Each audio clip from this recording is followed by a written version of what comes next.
Good morning. Still morning. Hey, the first duty of our government is to keep the American people safe. That's why today the House will vote on a plan to pause our Syrian refugee program. If our law enforcement and intelligence community cannot verify that each and every person coming here is not a security threat, then they shouldn't be allowed in. Right now, the government can't certify these standards, so this plan pauses the program. It's a security test, not a religious test. This reflects our values. This reflects our responsibilities. And this is urgent. We cannot and should not wait to act, not when our national security is at stake. Often in times of crisis, bills like this come together sort of haphazardly. That's not the case here.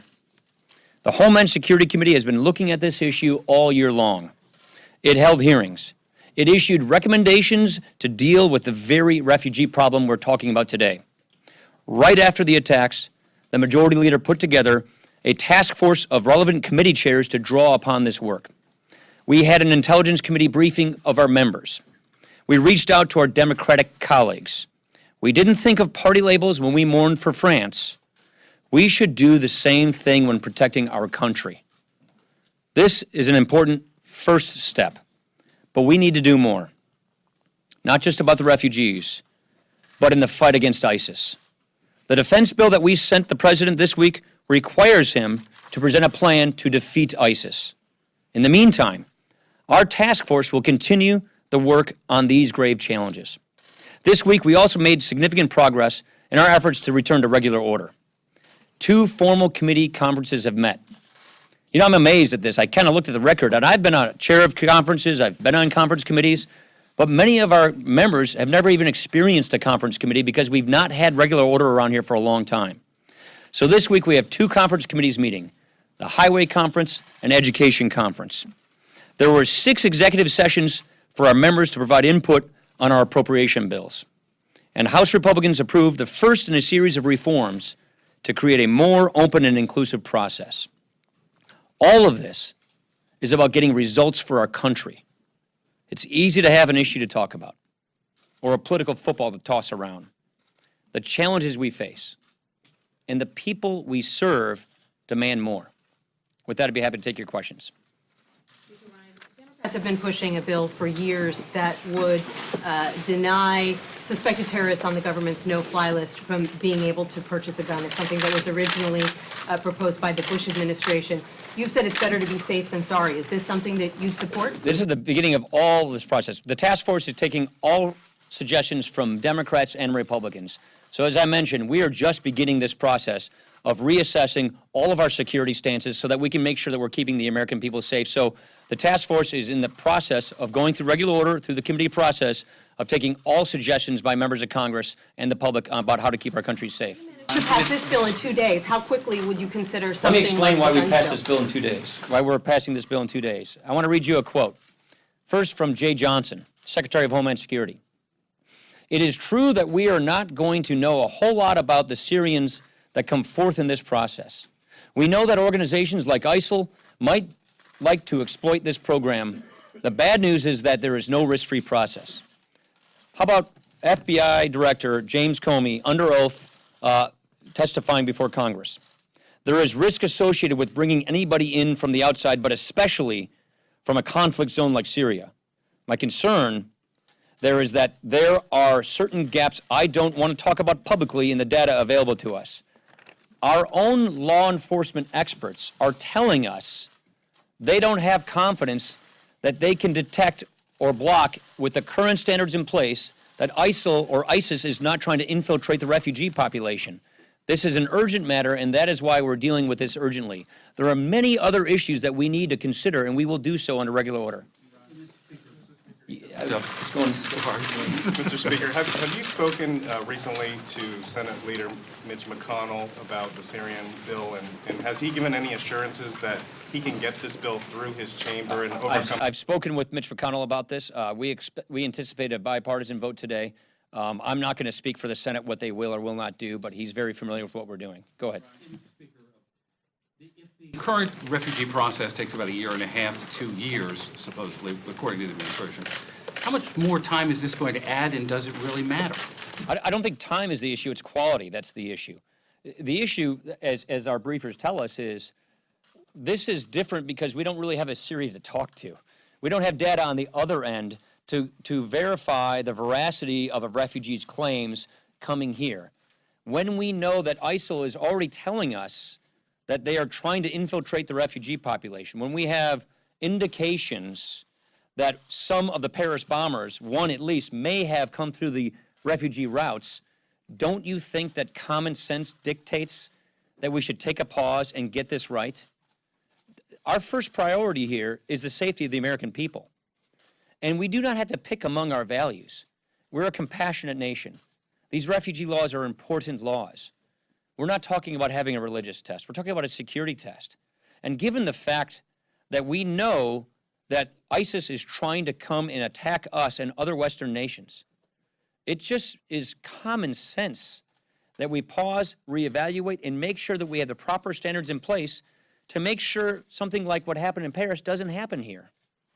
Mr. Speaker, so the President was in Manila earlier today and reiterated his intentions on Guantanamo Bay. I know you put out a statement about that last night. He called this an enormous recruitment tool, his quote. You talk about the fight against ISIL here. How, in your mind, is maintaining Guantanamo Bay not a recruitment tool? Well, obviously, I disagree with the President's interpretation of that, but it's not just myself. 370 members of the House, Democrats and Republicans, voted for the defense authorization bill, which disagrees with the President's position on Guantanamo, and 91 out of 100 senators voted for the defense authorization bill that disagrees with the President's Guantanamo policy. I disagree. I don't believe it's a recruitment tool. If the refugee program is an urgent security need that needs to be addressed, why haven't you addressed visa waivers first? There were 13 million, but why not first? There were 13 million last year. They can come from France to the UK. They say, I'm going to Disney World, and that's all they have to say, and they're in. So if it is an urgent security threat, why wasn't that first, 13 million versus 10,000? So, as I mentioned, this is step one in a long-step process. We assembled our committee chairs of all of the relevant committees in a task force, and they're coming together with all of these recommendations. So this is the beginning of a process, not the end of a process. As you know, the President's already issued a veto threat on this bill. You said the other night that you expected riders to be on the spending bill. Is this an issue that you could anticipate adding to the spending bill, and are you worried that that could trigger a shutdown fight? First, let me comment about his veto threat. It baffles me. I just, for the life of me, don't understand why his veto threat came as it did, especially given the fact that his own law enforcement top officials came to Congress and testified that there are gaps in this refugee program. I mean, look, this should not be a partisan issue. I'm asking Democrats to vote with us today. We reached out to Democrats in crafting this legislation this week to get their input. We put feedback from Democrats in this bill. So we are not trying to make this a partisan issue. Protecting the American homeland is not about Democrats and Republicans. It's about protecting the American homeland. And so I'm just really quite surprised that the President is using such rhetoric or is putting out such a veto threat. We know that there are gaps in this program, and we have to keep the country safe.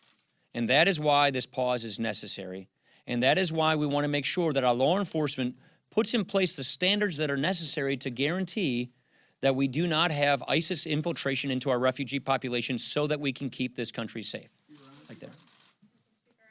This morning, you guys ratified the steering committee proposal. What's next in terms of rules changes for the House?